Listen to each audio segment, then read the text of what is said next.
राजमार्गबाट नजिक तर ट्विन चढेर जानुपर्ने बाध्यता कम भइरहेका बेला भूकम्पले गोर्खा भुम्लीचोक थुम्कावासीलाई जुन पीडा दियो त्यो उनीहरूले जीवनमै भुल्न सक्दैनन्।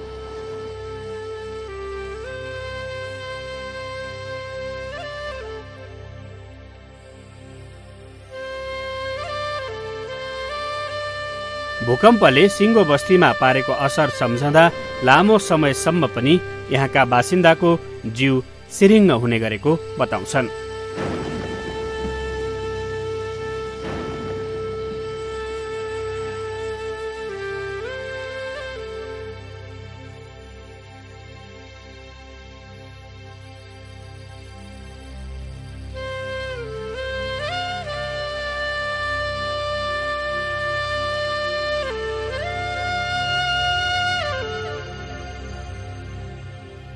भूकम्पपछिको केही समय जसोतसो विभिन्न सङ्घ संस्था र सरकारी निकायको भरथेगले उनीहरूको कष्टकर जीवन अघि बढिरहेको थियो।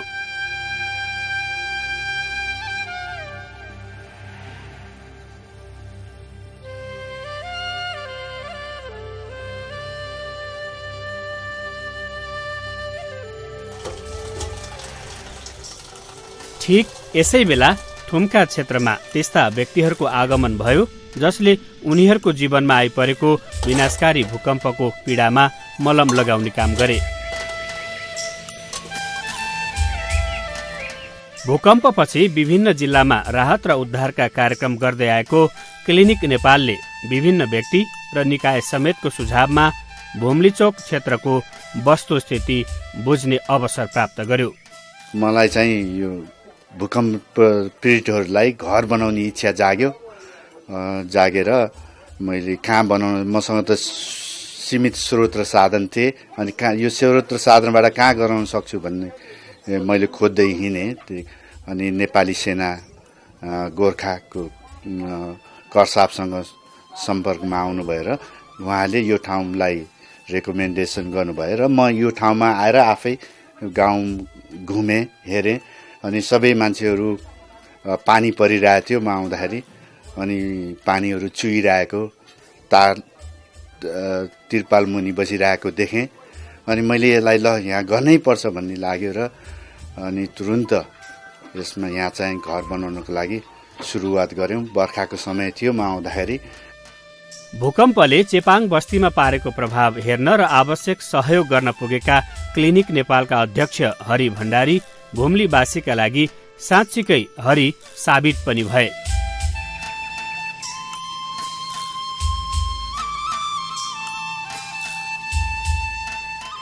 जुन 2072 साल वैशाख 12 गतिको भूकम्पले यहाँका चेपाङको बस्तीहरू तहस नहस नै गराए।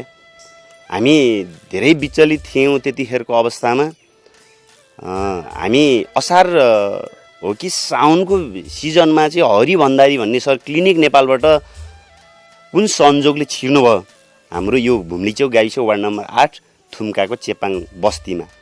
त्यसले गर्दा उहाँ एउटा अहिले आएर हरि भण्डारी भन्ने व्यक्ति चाहिँ कसरी आयो त भन्ने चेपाङलाई चाहिँ अनौठो लागिरहेको थियो। उहाँ भनेको कस्तो मान्छे हो त भनिरहेको थियो यहाँका समुदायले। अन्त्यमा त हरि भण्डारी भन्ने मान्छे चाहिँ भोमा नै रहेछ चेपाङको चाहिँ। हामीले यो गर्नै नसक्ने अवस्थाका घर, राज्यको आँखै नपरेका ठाउँमा आखिर एउटा संस्था जस्तो व्यक्तिले, एउटा व्यक्तिको संस्थाले गर्दा हामी धेरै चाहिँ चेपाङको जीवन स्तरलाई चाहिँ अलि उकास्ने वातावरण चाहिँ हरि भौमानजीले बनाइदिनु भयो। हामी धेरै खुसी छौँ भन्ने कुराहरू चाहिँ जनसमुदायबाट पाएको छु। थुम्कावासीको दयनीय अवस्था देखेपछि क्लिनिक नेपालको टोलीले केही राहत दिने निधो गर्यो।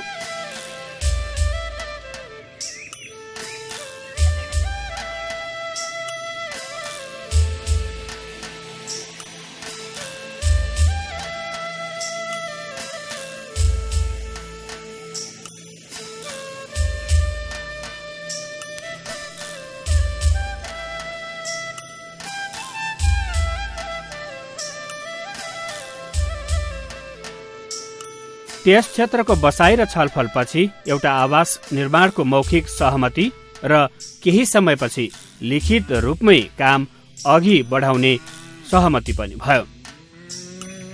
टोलीले स्थलगत अध्ययन र स्थानीयसँगको छलफलपछि 31वटा आवास र एउटा सामुदायिक भवन बनाउने निर्णय गर्यो। सुरुमा निर्माण कार्य 6 महिनाभित्र सक्ने योजना सहित अघि बढे पनि नाकाबन्दी लगायत अन्य विभिन्न समस्याका कारण आयोजना केही ढिलो सम्पन्न भएको हो। थुम्का आवास निर्माण उपभोक्ता समितिले सबै घरहरू भूकम्प प्रतिरोधी मापदण्ड अनुसार निर्माण गरेको हो।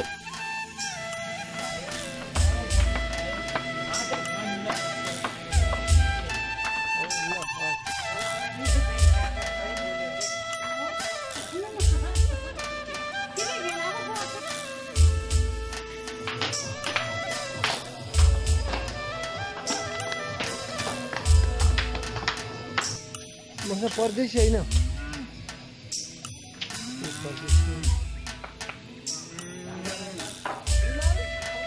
तिमीलाई यो भूकम्पको प्रतिरोधी घर बनाइरहेको छु भनिरहेको के लाग्छ तिमीलाई यसको बारे केही भन्नु मन छ?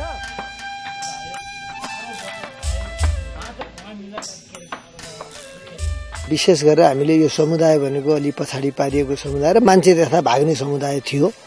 हामीले यो जब हामी क्लिनिक नेपालबाट हरि सरले यसलाई आर्थिक जुटाउने काम गरिसकेपछि उहाँले एउटा मलाई छनौट गर्नुभयो, यो कार्यक्रम तपाईँले सञ्चालन गरिदिनुहोस्, तपाईँले गरिदिनुहोस् भनिसकेपछि मैले पनि यो समुदायमा आइसकेपछि पहिला त्यहाँको वस्तुस्थिति कस्तो छ, यहाँका मान्छेहरू के गर्छन्, कसरी उनीहरूलाई आफ्नो ल्याउनुपर्छ भन्ने खालको पहिला अध्ययन गर्ने कार्य गरियो। अध्ययन पश्चात चाहिँ हामीले एउटा समिति गठन गर्ने र समितिलाई नै बलियो बनाउने र समितिले नै परिचालन गर्यो भने आएका घरहरू चाहिँ निर्माण गर्न सकिन्छ भन्ने किसिमले हामी अगाडि बढ्यौँ र हामीले समितिको तालिम सञ्चालन गऱ्यौँ। समितिहरूलाई सामान ल्याउन पर्ने सन्दर्भमा उनीहरूलाई जाने ल्याएको मोनिटरिङ गर्ने र विशेष गरेर यो हाम्रो हो, तपाईँको हो, तपाईँले बनाउनु भयो भने बन्छ, तपाईँले चाहिँ यदि यहाँ हेलचेक्राइ गर्नुभयो भने फेरि भूकम्पबाट चाहिँ क्षति हुने किसिमका घर बन्छन् भन्ने सन्दर्भमा पहिलो सचेतना गराउने कार्य चाहिँ भयो यहाँ चाहिँ। त्यसपछि उहाँहरूलाई नै इन्भल्भ गराउने, सबै सामग्री किन्ने सन्दर्भमा हामी नजाने, यहाँबाट आउने खरिद गर्ने सन्दर्भ उनीहरूकै सहभागितामा उहाँहरूले ल छान्नुहोस्, लिनुहोस्, ल जानुहोस्। र हामीले एउटा के काम गऱ्यौँ भने यहाँ ट्रान्सपरेन्सीको सन्दर्भमा ब्याङ्क खातामा आउने सन्दर्भमा हामीले ब्याङ्कबाट हाम्रो जति गर्नुपर्ने कार्य हो हामीले ब्याङ्क मार्फत चेक मार्फत नै हामीले कार्य सञ्चालन गऱ्यौँ, जसले गर्दा उहाँहरूले के भन्नुभयो भने यहाँ चाहिँ पैसामा चाहिँ चलखेल हुँदो रहन्छ।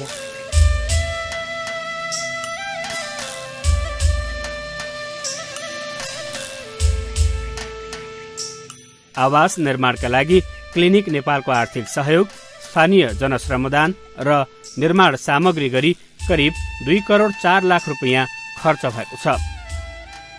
आवास निर्माणपछि चेपाङ समुदायका 280 जना प्रत्यक्ष लाभान्वित भएका छन् र यो विदेशका विभिन्न देशहरूमा जस्तै जर्मनी, स्पेन, अमेरिका, इङ्ल्यान्ड, विभिन्न देशका युरोप र अमेरिकाका मुलुकहरूमा त्यहाँ भएका हाम्रा साथीभाइहरूसँग सहयोग मागेर उहाँबाट दिएको सहयोगबाट यो घरहरू बनायौँ र यहाँ पनि बनाउँदाखेरि पनि यहाँका स्थानीय बासिन्दाहरूले धेरै सहयोग गर्नुभयो। प्राकृतिक हिसाबले सुन्दर चेपाङ संस्कृतिको धनी भुम्ली चोक आफैमा पनि एउटा महत्त्वपूर्ण ठाउँको रूपमा रहिआएको छ। चेपाङ कला संस्कृति र यहाँको भौगोलिक सौन्दर्यसँग मानिसहरूलाई आकर्षण गर्ने शक्ति पनि छ।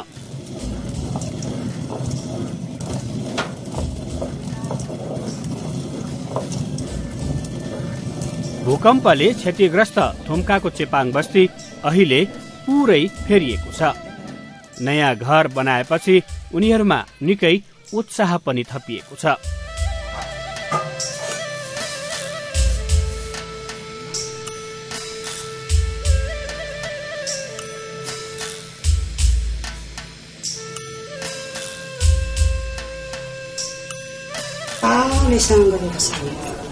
सबै पालो शान्ति गरेर बनाएको भएको छ। राम्रो मजा लागेको छ, मलाई एकदम खुसी छ। पहिले एकदम डराइ मर्दो झुप्रा झुप्री थियो, त्यो नि भुइँचालोले भत्कायो। अहिले चाहिँ मलाई एकदम खुसी छ, राम्रो छ। घरमा डराइ मर्दो थियो हाम्रो गाडे घरमा, अहिले यो संस्था आउँदा हामीलाई राम्रो भयो। हजुर यो अहिले जो भूकम्प आउँदा अहिले हामी चेपिँदैन त्यो गाडाले। धेरै सहज भएको छ। अब यो आवास निर्माण नभएको भए प्राय जसको अस्थायी टहरमा नै बस्नुपर्ने बाध्यता हुन्थ्यो। जो अलिअलि सक्नेहरूले चाहिँ निर्माण गर्थ्यो होला। अब महिलाहरूलाई त झन् अस्थायी भइसकेपछि धेरै गाह्रो पर्ने। अब चिसोको समस्या त्यतिकै हुने। अनि अब सामान्य घरमा भएको सामानहरू थन्क्याउन होइन त्यसलाई जतन गरेर राख्नुपर्ने कठिन हुने समस्या थियो। र यो घर बनाउनको निम्ति उहाँको योगदान हामीले मरिगए पनि बिर्सन सक्ने छैन। र उहाँको ऋण पनि तिर्न सक्नु। गुण त झन् यसै कुरो भइहाल्यो। र अब देशले जुन भूकम्प पीडितको नाममा जुन पैसा वितरण गरेका थियो त्यो पैसा अहिलेसम्म आउँछ आउँदैन त्यो थाहा छैन। तर हामीले उहाँहरूको चाहिँ के अरे जुन यो योगदान छ, सहयोग छ, आर्थिक सहयोग छ, अब विवेक सहयोग छ उहाँहरूको होइन। त्यसले गर्दा पनि अब हाम्रो देश चाहिँ आज हाम्रो गाउँ चाहिँ अब कस्तो चाहिँ अब बनाउने भन्दाखेरि अहिले ठ्याक्राकै त्यो 3 फिट भन्दा पहिला जगी नबनाउने नलगाउने र त्योभन्दा माथि पुरै टिनले बार्ने भन्नुभएको थियो। ल ठिकै छ त्यो पनि त्यसै गरौँ भने होइन।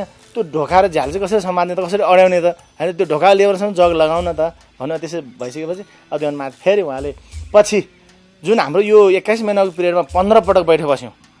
15 पटक बैठकमा 15वटै कुरा निर्णय गराएको छौँ हामीले। माइनेट छ मजैसँग। र त्यसपछि 3 पनि ल हुन्छ म 3 पनि तपाईँलाई बाँधिदिन्छु, सबै सम्पन्न गरिदिन्छु भन्नुभयो। उहाँलाई धेरै धन्यवाद। उहाँको यो जुन हाम्रो मिटिङ हुन्छ त्यो मिटिङ पछिको कुराहरू उहाँले जहिले पनि एक्सेप्ट गर्दै जानुभयो कि ल हुन्छ म यो गरिदिन्छु, तपाईँले यो गर्नुहुन्छ गर्छौँ, म यो गरिदिन्छु। त्यसै गर्दै जाँदा तपाईँको हेर्नुहोस् घर पूर्ण रूपमा बनाइदिनु भयो। उहाँको यो भूकम्प अति प्रतिरोधात्मक छ सर। केही छैन, टाइममा मसँग कसेका छौँ। अस्ति एउटा हामीले प्रोफाइल पनि तयार गरेका छौँ। अब त्यसको लागि जिल्ला विकास निर्णय प्रमाणित गरेका छ। यहाँ भेट्न आउने इन्जिनियर, त्यो सडक डिभिजन कार्यालयका इन्जिनियरहरूले, प्राविधिकहरूले तपाईँ यो प्रतिरोधात्मक छ भनेर प्रमाणित गरेर यो घर बनाइदिनु भए उहाँलाई धेरै धन्यवाद। घर बनेपछि समुदायमा आय आर्जन बढाउने सोच पनि थपिएको छ। होमस्टे सञ्चालन गरी आय आर्जन गर्न सकिने तर्फ पनि उनीहरूको रुचि जागेको छ। तर यसका लागि भने उनीहरू होमस्टे सम्बन्धी आवश्यक परामर्श र सहयोगको खोजीमा छन्।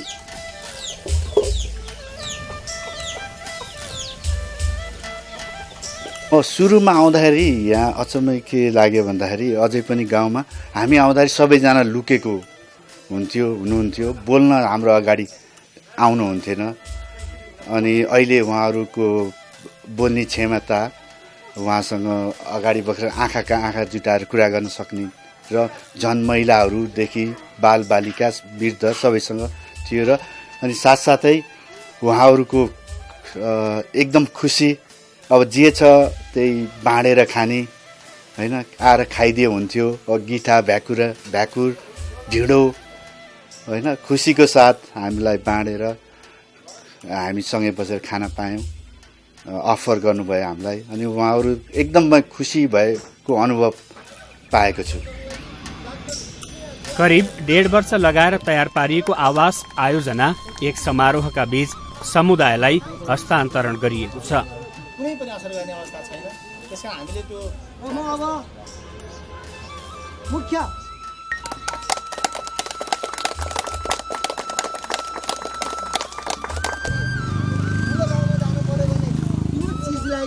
आम्दानीको स्रोत बनाउनका साथ उपस्थित भएका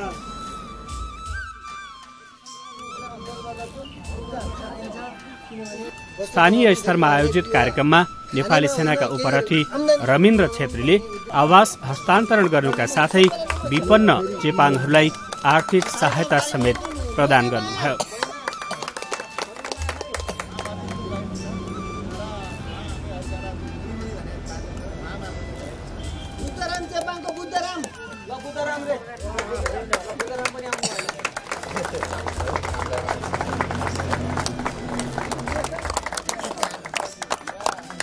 तपाईहरूको एउटा ढुक्कसँग सुत्ने चाहिने सक्ने वातावरणको चाहिने आवास निर्माण भएको छ।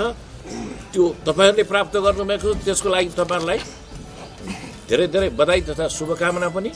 र त्यस्तै यो आयोजनामा दिलो ज्यान दिएर खटिएर यसलाई सम्पन्न गराउन चाहिने अहम भूमिका निर्वाह गर्ने मनोवागले भाइ पनि धन्यवादको पात्र हुनुहुन्छ भने समग्रमा क्लिनिक नेपालको अध्यक्ष, उहाँको चाहिने सहकर्मी साथीहरू र उहाँको परिवार समेत को चाहिने सहयोगले यो कार्य सम्पन्न भएको उहाँहरूलाई पनि म धेरै धेरै धन्यवाद दिन्छु।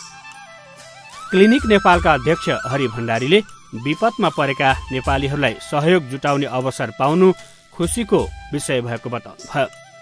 नयाँ घर निर्माण भएसँगै थुम्का क्षेत्रका चेपाङहरूले आफ्नो गाउँलाई अब पर्यटकीय क्षेत्रको रूपमा विकास गर्ने बताएका छन्।